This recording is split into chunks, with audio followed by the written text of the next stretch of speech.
show you how to cut your potatoes for frying.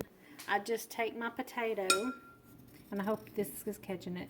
Just start going down. You're going to leave just, I don't know, is that what, 1/4 of an inch maybe? And I'm going to make several slices down my potato like that. So then you have a nice little fan. And then I'm going to cut them the opposite way. But this just, I'm going to keep going down just like I did the first time. So that then you end up with all these little squares. And then you start slicing them. And you want small squares for frying. That gives you a better surface to grease ratio, and they turn out crispier and more flavorful than if you was to slice them big. So you're going to slice all of your potatoes, and I kind of squeeze my potatoes I'm cutting like that and push it up. And then when I get to the end, I just take a hold of it and dice it. All my potatoes diced. This is about 6 small potatoes, which is really more than your daddy and I need, but we like fried potatoes. So now we're going to salt and pepper them. And I just shake my shaker in there until it looks good. Mix that up. And they should all be lightly speckled. Now for the salt. I have no measurement, so I'm going to salt them. And it's going to look like a lot of salt. And then I'm going to mix those up. And as you feel it, it should just feel lightly grainy. You can probably see the salt on my hand. Each piece should be lightly coated, and once they're all mixed, you're just going to feel that light coating of salt on all of them. And if you want to, you can taste one. And it shouldn't be too salty, shouldn't be bland. I love a good raw potato. And now we're going to get ready to fry them. Forgot one thing, before I fry them, you got to put onion in there. So I diced, about that many onions, a little more, and mix those in. Now we're going to go to the frying pan. Okay, my grease is hot, so now I'm going to put the potatoes in. You can see I got my heat set between 7 and 8. And so when you drop them in and they start to sizzle, you know your grease is ready. And I don't have a ton of grease in there, maybe 1/8 to 1/4 of an inch, because you don't want to drown them or they'll be soggy. So I'm going to pour my potatoes in, or do it by hand since I'm filming. You hear that sizzle? It means the grease is just right. And after you get them in, you're going to want to stir them so that they don't stick to the bottom of your pan. I got them in, I've got them stirred, then I just put a lid over it, kind of cockeyed. You see it's not fitting. That way some of the steam escapes and it keeps the grease from splattering out, but it holds some of the heat to help them become tender.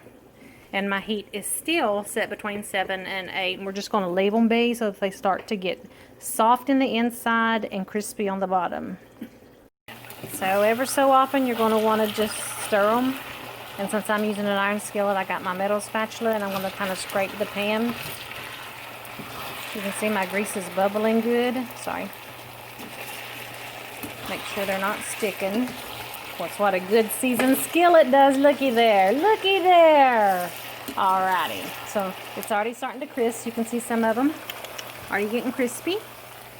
And we're going to put the lid back on them so that they continue to get soft. And the bottom ones get crispy, and just stir them every so often, but not too often. Okay, now we're going to get ready to cook the meat. Deer meat. So I've got my skillet of oil getting hot, and you don't have to have much oil in it, just enough to cover the base. I've got all-purpose flour, diced onions, salt, pepper, of course the meat, and this is just several eggs that I've whisked up. And the first thing I'm going to do is add a little milk to the eggs. Just going to pour some in there, no measurement. And I'm going to whisk that up together. That just helps it coat a little better and not quite so thick and eggy. Alright, so I'm going to take a piece of my deer meat, dip it in the egg, throw it over here in the flour. I'm going to take salt, pepper, and I'm going to finish coating it. And I'm going to stick it over here in my hot pan. You hear that sizzle?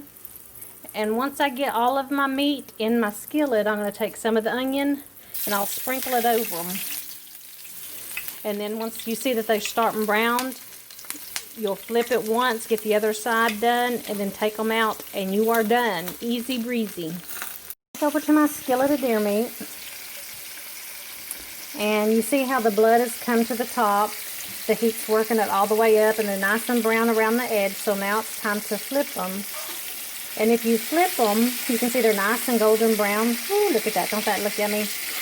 When you flip them, if they're not golden brown and crispy, leave them alone. The more you flip them back and forth, the more you risk the crust falling off of them. But all mine are turning out nice, just like I want them. So I'm going to flip the rest of them, take them out, and repeat with another pan. Alright, so now I'm taking out my, ooh, look at that plate of meat. Don't that look yummy? I'm taking my last pieces out. And between each skillet full of meat, you see all those onions in there?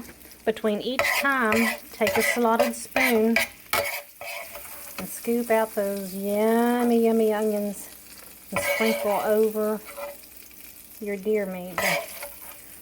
Sometimes I think the onion is better than the meat, but don't tell Dad. Alrighty, and now it's done. We have fried meat, we have fried potatoes, and ignore the mess, and a skillet of cornbread. Nothing else needed. Love you.